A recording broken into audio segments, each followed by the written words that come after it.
to zero in on one big tech stock that we are watching today, and that is Amazon. Shares off just around 2% today.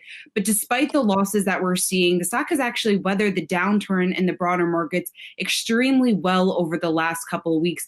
Actually hit an all-time high last week. And for more on this, I want to bring in Dan Halley's joining me now. And Dan, when we take a look at the performance that we've seen Amazon post over the last couple of weeks, obviously it has benefited from a higher demand for many of its products on e-commerce here. There's a lot of big believers out there on the street. Jefferies is one of them, and today they raised their price target to $2,800 a share. Yeah, Brent Thill was the one who raised the price target to $2,800, basically saying that Amazon is a beneficiary of the COVID-19 pandemic, basically because of the lockdowns.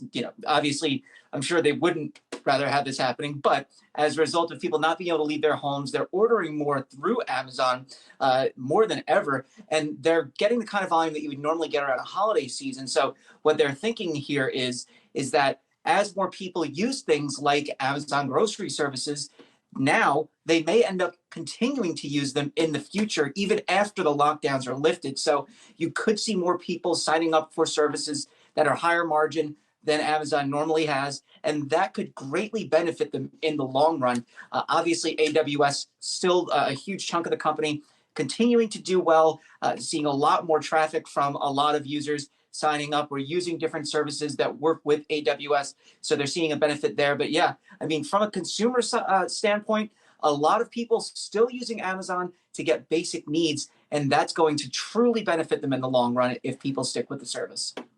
Yeah, Dan, the stock is off just around 2% today, but hitting that all-time high last week. It's intraday high of 24.61. Dan Halley, thanks so much for that. Hey, investors, Zach Guzman here. Are you interested in learning more about the markets and getting the latest financial news? Well, then click right here to subscribe to our Yahoo Finance YouTube channel.